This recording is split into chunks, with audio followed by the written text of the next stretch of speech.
Kad me ovih dana netko pita koji telefon da uzme, a da ne daje ogromnu količinu para, a da taj telefon ima dobre kamere, da ne šteka, da nije cigla kao većina telefona danas, obično mi na um padne jedna jedina rečenica.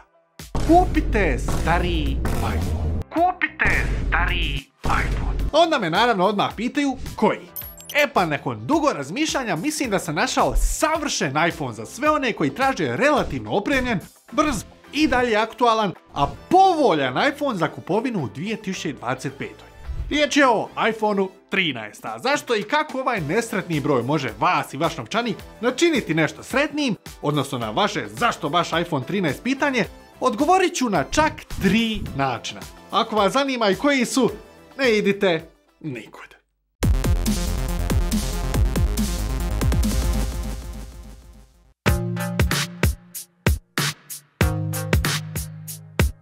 Iako često baš Apple svi nabijamo na križ zbog ovoga, nisu oni jedini takvi. Stvarnost je da tehnologija, barem ova potrošačka, naizgled napreduje sve sporije i sporije. Tako i telefoni, ako pogledate malo bolje, neki značajan napredak između istih modela istog proizvođača dobiju tek svake 4. ili nekada čak i 5. godine. Da upravo se jedan takav skok prema mojem skromnom mišljenju dogodio i 2021. kada je Apple predstavio iPhone 13. Naizgled Apple je tada promijenio samo raspored stražnjih kamera i malko suzio noć. Ali ako se zagledamo malko bolje, iPhone 13 je naspram 12 donio novi i daleko efikasniji A15 Bionic čip, optičku stabilizaciju cijelog glavnog senzora što je donijelo daleko bolje fotke i vide s glavne kamere, svjetliji ekran te možda dvije najbitnije stvari. Znatno bolju bateriju zbog toga što su je doslovno povećali jer im je matična ploča bila manja, i još bitnije od toga, početna varijanta je konačno imala minimalno 128 GB memorije. Nije iPhone 12 bio loš, ali 13 je donijela vidljiva i opipljiva poboljšanja u gotovo svakom bitnom aspektu za bilo koji telefon.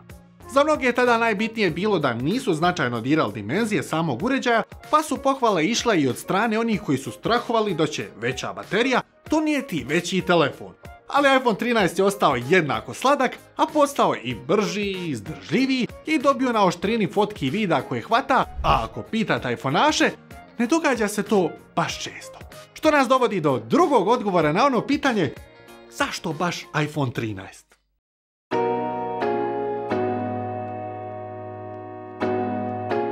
Iako njihovi točkići za Mac Pro od 400 € začudo nemaju kočnice, o bože dragi, Apple taj izraz izgleda nije nepoznat. Nakon iPhone 13, iPhone 14 je donio blago veći otvor blende na glavnoj kameri i 2 GB rama više. Ne šale, to je to. Isti čip, isti ekran, ista baterija, isti dizajn, sve je na iPhone 14 ostalo isto. Što više od izlaska iPhone 13 do trenutno najnovijeg iPhone 16, dobili smo novi čip, dinamički otok, još više rama, iako to za obične korisnike ne igra neku ulogu, USB-C i nešto bolju glavnu kameru. Ajmo iskreno, iPhone 13 je i dalje sasvim brzi, fluidan telefon, te iako su novi modeli dobili i novije čipove i znatno više rama, koji je tu više radi AI-a nego rada telefona, nekakvo trzanje, usporavanje ili ne znam šta, ni u 2025. nećete baš osjetiti na iPhone 13. Sve se dalje pokreće i scrolla fluidno, telefon čuva dosta aplikacija otvorenih u pozadini te vrti najnovije igre. Žalosno za priznati, ali poslije iPhone 13, Apple nije značajno unaprijedio ni ekrane novijih običnih iPhona, ali se tako i ovaj 4 godine star ekran i dan danas odlično vidi na suncu, ima istih 60 Hz kao i svi novi obični iPhoni, te je zaštićen jednako snažnim staklom. U pogledu kamera, iPhone 13 i dalje odlično fotografira, kako po danu, tako i po noći. Te je za snimanje videa bolji od svega što ćete za ove novce u 2025. pronaći u svijetu Androida. A ultrawide? A? Šta je s ultrawide? Šta je? Opet.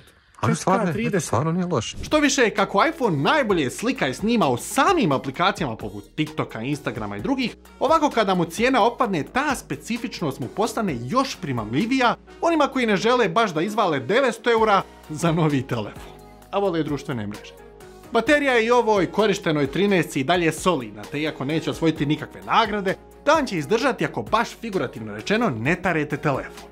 U sve ovo Apple je tek odlučio prekinuti softversku podršku za iPhone XS seriju telefona, što znači da će iPhone 13 biti softverski podržan bar još 2 do 3 godine, a to se u današnje vrijeme ne smije zanemariti. Jedna od stvari što 13 fali su AI trikovi. Ne znam za vas, ali ja koristim telefon s AI-em, ali AI na njemu bome nikako. Također volio bih, ali ne mogu jednako tako zanemariti činjenicu da iPhone 16 Pro, koji košta znatno više od ovog telefona, starta s jednakih 128 GB memorije. Ozbiljno tite projekt na internetu, ja ovo nisam vjerovao. A to ide samo u prilog ovom 4 godine starom macanu. Da, USB-C koji je stigao sa i dan danas znatno skupljom 15 je zgodna stvar, ali sa starim Lightning ulazom dobivate pristup svim džidžama i midžama koje su proizvođači pravili za ovaj, ali i stariji iPhone. Plus i iPhone 13 imao MagSafe bežično punjenje, pa ga tako lako možete koristiti sa svom MagSafe opremom poput ovog. Max Mobile 3 u 1 bežičnog punjača koji može puniti i vaš iPhone, Apple Watch, pa čak i AirPods slušalce. Odjednom. Zamislite da su ovo Apple-ovi proizvodi na video. U biti može puniti bilo šta s bežičnim punjenjem. Ne samo da je premium i na oči i na dodir, te će se seksi uklopiti u bilo koji setup, nego je poprilično povoljan, pogotovo za punjač koji puni 3 različita uređaja odjednom. Apple možda nikada nije napravio svoj 3 u 1 punjač, a Max Mobile bome je. Gdje ga nabaviti i time dobiti premium bežičnu stancu za punjenje koja se odlično uklapa u svako mjesto u vašem domu, te vam smanji broj kabela za 2, saznajte u linku u opisu videa. Ali idemo sada o najbitnijoj stvari za najisplativiji iPhone u 2025.